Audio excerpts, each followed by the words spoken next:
Kamal Samad, pasangan calon nomor 1 pada pemilihan Pilkada Pangkep tahun 2015.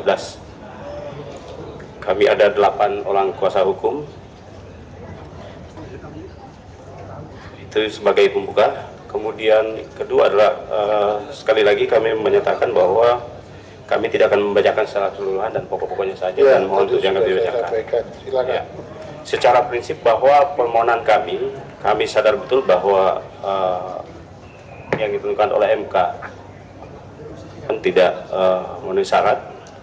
Selisih kami terpaut sekitar 3% atau 6.924 suara. Namun pemohon tetap mengajukan perkara ini ke Mahkamah Konstitusi untuk mencari keadilan dengan memperhatikan hal-hal mendasar yang mempengaruhi proses pemungutan suara secara keseluruhan di Kabupaten Pangkep, yang syarat dengan pelanggaran baik yang dilakukan oleh termohon maupun yang dilakukan oleh kontestan Pilkada Pangkep ini kepulauan tahun 2015. Beberapa hal yang menjadi catatan kami adalah, pertama yang akan kami sampaikan di sini adalah satu, yaitu terkait untuk tenggang waktunya masih ya, untuk saudara. Tenggang waktu insya Allah masih memenuhi syarat. Jadi kami sampaikan bahwa Pleno KPU Pangkep pada tanggal 17 Desember 2015 diumumkan tanggal 17 Desember 2015 pukul 17.15 WITA. Kami mengajukan permohonan pada 20 Desember 2015 jam 14.05. Jadi menurut kami masih dalam tengah waktu yang ditentukan. Iya, terus dalilnya? Baik, yang mulia. Beberapa hal yang menjadi catatan kami adalah satu, sekali lagi kami juga sadar bahwa beberapa hal yang kami sampaikan sebetulnya ada di ranah tahapan. Tapi bagaimana kemudian ketika hal-hal yang terjadi di tahapan ini baru kami ketahui kemudian, sehingga waktu untuk mengajukan ke pengadilan tata usaha negara pun sudah lewat. Sehingga satu-satunya jalan yang bagi kami untuk mencari keadilan adalah membawa persoalan ini ke Mahkamah Konstitusi setelah menemukan bukti-bukti yang sangat terang benderang dilakukan oleh termohon. Dan apa itu dalil Anda kok ada masalah di tahapan? Apa? Ya, satu terkait dengan penggunaan ijazah palsu yang dilakukan oleh pihak terkait. Ada beberapa hal yang menjadi catatan kami dan sangat kasat mata. Ijazah palsu. Ini yang menang ini incumbent bukan?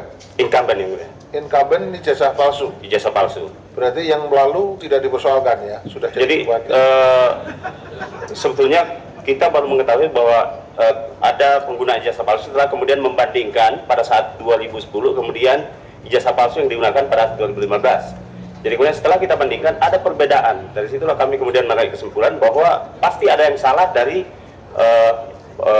dokumen ini, karena kok ijazah yang diajukan 2010 dengan 2015 beda. Bagaimana mungkin ijazah itu bisa dikeluarkan 2 kali gitu. Gitu ya. Ya. Jadi sementara ini di Pangkajane dipimpin Bupati ijazah palsu ya? Itu yang kami kami garis bawahi yang mulia. Nah, tanda-tanda itu ada pada misalnya saja beberapa saksi menyatakan bahwa yang bersangkutan tidak pernah lulus, tapi hal yang paling itu ditemukan. Betul yang mulia. Jadi yang bersangkutan kemudian membuat ijazah pengganti pada tahun 2010, kemudian membuat ijazah pengganti dengan alasan bahwa ijazahnya hilang. Tapi kemudian enggak, sekarang kok diajukan ke sini waktu proses pencalonan itu Anda tidak menemukan ada masalah ini? Kami tidak tahu. Jadi kami baru tahu setelah kemudian kami mendapatkan dokumen bahwa ternyata dokumen yang digunakan pada kapan itu Anda mendapat dokumen ini? Ini sesaat sebelum pencoblosan, setelah pencoblosan itu yang mulia. Oh, ini datanya Anda peroleh setelah pencoblosan. Setelah pencoblosan. Jadi kami kemudian membandingkan yang sangat mencolok. Kalau misalnya kalah, nanti berarti Anda nggak menggugat ya? Oh, Anda menang sudah. Tapi kalau kalah menggugat gitu ya? Ya, otomatis begitu ya, gitu. Karena kan secara prinsip bahwa Pangkep kita tidak inginkan dipimpin oleh orang yang punya ijazah yang palsu. Jadi kemudian ketika dia kalah, tentu toh nggak ada masalah. Kan nggak ya? Ya baik. Apa lagi selain ijazah palsu? Ciri-ciri ijazahnya perlu saya sampaikan yang mulia. Nggak perlu, kita sudah dibaca itu. Ya. Itu dalilnya yang pertama Anda mengatakan di tahapan. Tahapan itu satu mengenai indikasi ijazah palsu. Ijazah palsu. Nanti ini kan arahnya berarti ke pihak terkait. Nanti pihak terkait bisa merespon. Termohon juga berarti Anda nggak teliti itu ijazah palsu kok diloloskan. Itu dalilnya dia ya, nanti direspon ya. Silahkan. Ya. Terus sekali lagi tabel perbandingan ijazah palsu itu ada kami muat di halaman ya, 18. nggak usah dipanjang lebarkan. Nah, kemudian yang kedua adalah hal ini pun ada di tahapan, tapi sekali lagi ini juga baru kami ketahui setelah selesai pilkada. Yakni konspirasi meloloskan calon independen nomor 3, Dr. Andes Haji Nur Ahmad AS dan Hafsul W. Hafata untuk memecah suara pasangan nomor 1. Nah, dari dokumen yang kami temukan, sejumlah dokumen. Konspirasinya gimana itu konspirasinya? Bisa antara siapa konspirasinya? Antara pasangan nomor 3, jadi ini dilakukan oleh termohon sebagai termohon melakukan konspirasi untuk dengan meloloskan pasangan nomor 3 untuk memecah suara itu ya. Jadi itu buktinya ada nggak konspirasinya? Kita ada buktinya bahwa apa buktinya konspirasi? Buktinya adalah dipaksakannya lolos calon nomor 3 meskipun dokumen-dokumen yang dinuangkan itu adalah ternyata belakangan kami temukan palsu.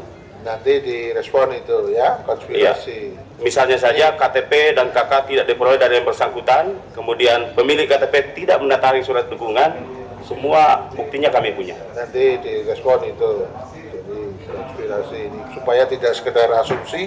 Saudara harus ada buktinya ya. Buktinya kami sudah tampilkan. Nanti biar direspon. Terus apa lagi? Nah, kemudian selain yang tadi itu bahwa verifikasinya pun kami yakin tidak dilakukan karena ini kan ada di bukti-bukti dukungan itu ada di pulau terluar dari Kabupaten Pangkep yang ditempuh sekitar 19 jam dari Pangkep. Sementara verifikasi menurut Anda tidak dilakukan oleh termohon. Ini buktinya apa? Kami punya saksi kebetulan waktu sekarang yang bukti awalnya apa yang bisa anukan itu? Ada, sudah kami lampirkan bukti. Sudah dilampirkan. Bisa lampirkan. Anda bisa menunjukkan P berapa misalnya saya tanya? Itu bukti P14, kemudian P15 yang ini, terus 16 dan 17. 16, 17, baik. Nanti direspon ini. KPU kok nggak memverifikasi itu benar apa enggak ini KPU-nya ini. Nanti dijawab ya. Terus apa lagi? Nah, selain yang kami sebutkan di atas bahwa selain diperoleh secara ilegal, kemudian barang yang digunakan juga pun itu adalah dari kartu keluarga yang palsu. Jadi kartu keluarga. Pokoknya intinya dalilnya dalam tidak dilakukan verifikasi karena kayak begitu kalau lolos verifikasi gitu kan? Baik. Ya sudah. Baik. Kemudian selanjutnya adalah dalil ketiga adalah politik uang.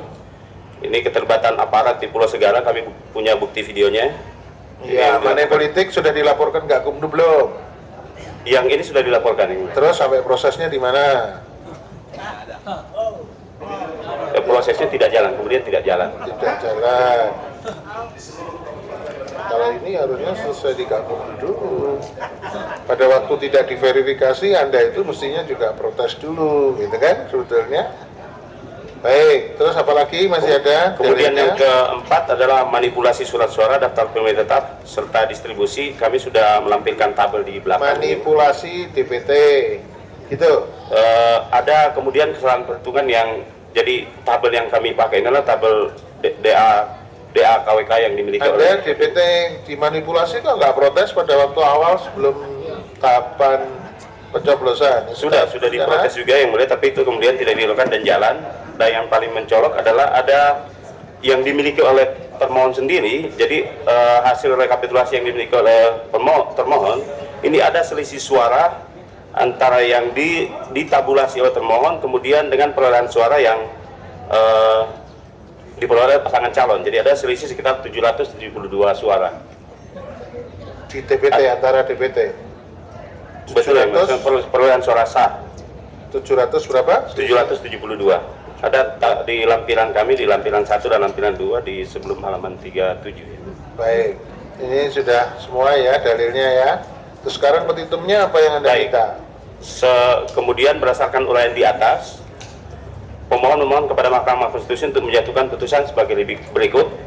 1. Mengabulkan permohonan pemohon untuk seluruhnya. Baik. 2. Membatalkan keputusan KPU Kabupaten Pangkajene dan Kepulauan nomor 65 dan seterusnya. Dan seterusnya, baik. 3. 3. Mendiskualifikasi pasangan calon nomor 3 dan 4 dari Pilkada Bupati Iya. dan Wakil Bupati Pangkajene. Kemudian membatalkan keputusan KPU Pangkajene Kepulauan nomor 42 dan seterusnya tentang penetapan pasangan calon nomor 3 dan nomor 4 atau setidak-tidaknya melakukan verifikasi ulang terhadap berkas pencalonan pasangan nomor urut 3 dan 4. Ya, terus. Kelima, memerintahkan kepada Komisi Pemilihan Umum Kabupaten Pangkajene dan Kepulauan untuk melaksanakan putusan ini atau apabila mahkamah berpendapat lain Kalau putusan yang serius. diskualifikasi